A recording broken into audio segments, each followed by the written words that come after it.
Assalamualaikum warahmatullahi wabarakatuh.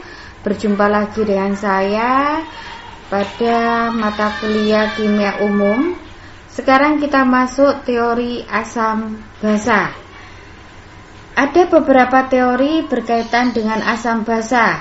Yang pertama di sini teori dari Arrhenius mengatakan bahwa asam adalah suatu larutan yang di dalam larutannya melepas ion H+.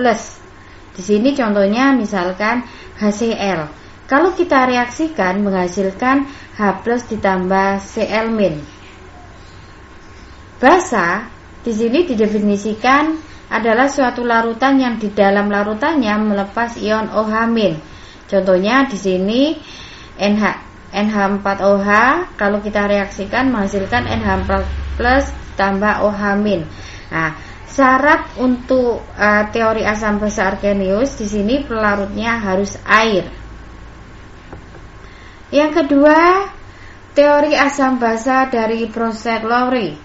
Di sini asam didefinisikan suatu larutan yang di dalam larutannya merupakan pemberi proton atau ion H+.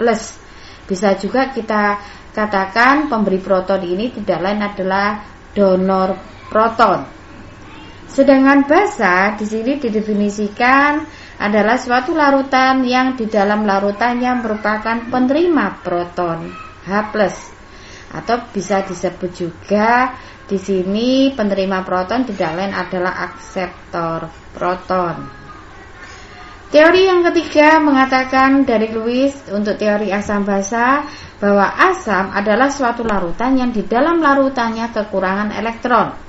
Nah, maksud dari kekurangan elektron ini tidak lain adalah kelebihan proton. Sedangkan basa itu adalah suatu larutan yang di dalam larutannya memberikan sepasang elektron kepada asam untuk membentuk suatu ikatan kovalen koordinasi dengan asam tersebut. Dari ketiga teori yang sudah kita bahas, di sini tiga teori itu yang paling terkenal adalah teori Bronsted-Lowry. Jadi yang nanti kita pelajari di sini berkaitan dengan teori Bronsted-Lowry. Contohnya misalkan di sini ada suatu reaksi antara larutan NH3 ditambah Cl menghasilkan di sini NH4+ tambah Cl-. Di sini kalian disuruh mencari pasangan asam basanya. Nah, kita lihat di sini. Nah, di ruas sebelah kiri ini adalah pereaksi, ya. Jadi kita bagi ruas dua ini, reaksi ini kita bagi dua ruas. Yang sebelah kiri ini sebagai pereaksi, ya, NH3 tambah Cl itu sebagai pereaksi. Yang ruas kanan ini kita sebut sebagai hasil reaksi atau reaktan. Nah, untuk mencari pasangan asam basa konjugasi, langkah pertama kita lihat dulu, ya, senyawa ruas kiri dan ruas kanan yang hampir sama. Contohnya misalkan di sini NH3, ya. Kita lihat di sini, nah, ruas kanannya NH4+.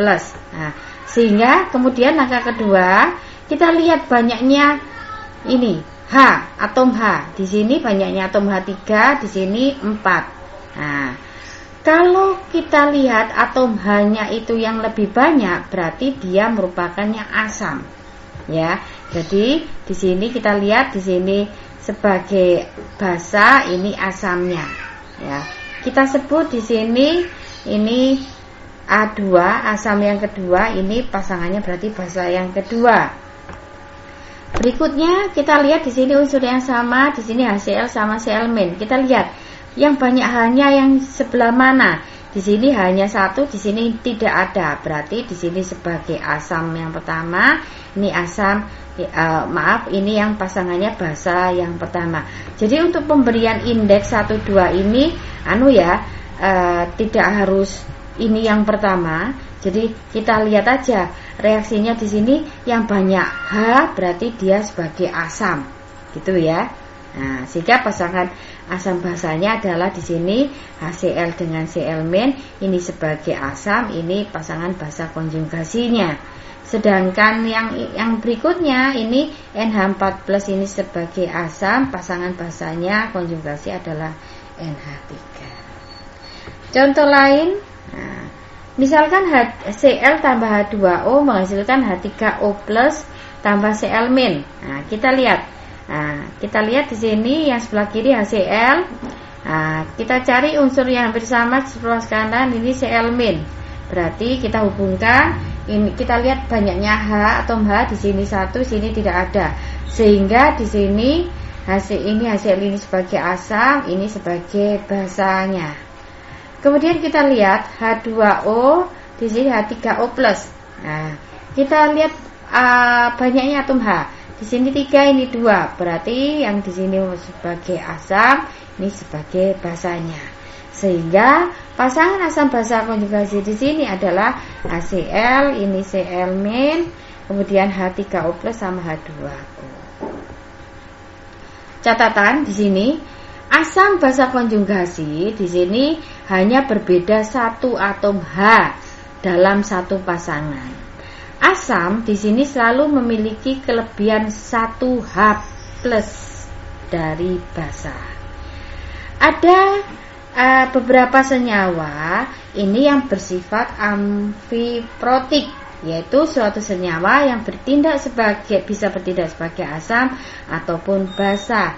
Contohnya seperti NH3, HCO3, HPO4-2-, H3O+, OH-, H2O, H2SO4, HCl, dan lain sebagainya.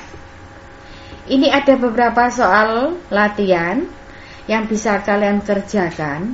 Yang pertama, tentukan pasangan asam dan basa konjugasi pada reaksi di bawah ini. Nah, nanti ini coba kalian kerjakan ya.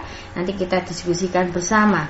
Dan yang kedua, di sini ada beberapa senyawa sebagai asam dan sebagai basa. Di sini kalian disuruh ngisi kalau ini bertindak sebagai asam, basa konjugasinya bagaimana. Kalau dia bertindak senyawa ini sebagai basa, asam konjugasinya bagaimana. Ini berkaitan dengan ini poinnya yang di sini, ya, seperti itu. Nah, mungkin ada yang tanyakan, nanti kita bisa diskusikan lebih lanjut. Terima kasih atas perhatiannya. Saya akhiri. Wassalamualaikum warahmatullahi wabarakatuh.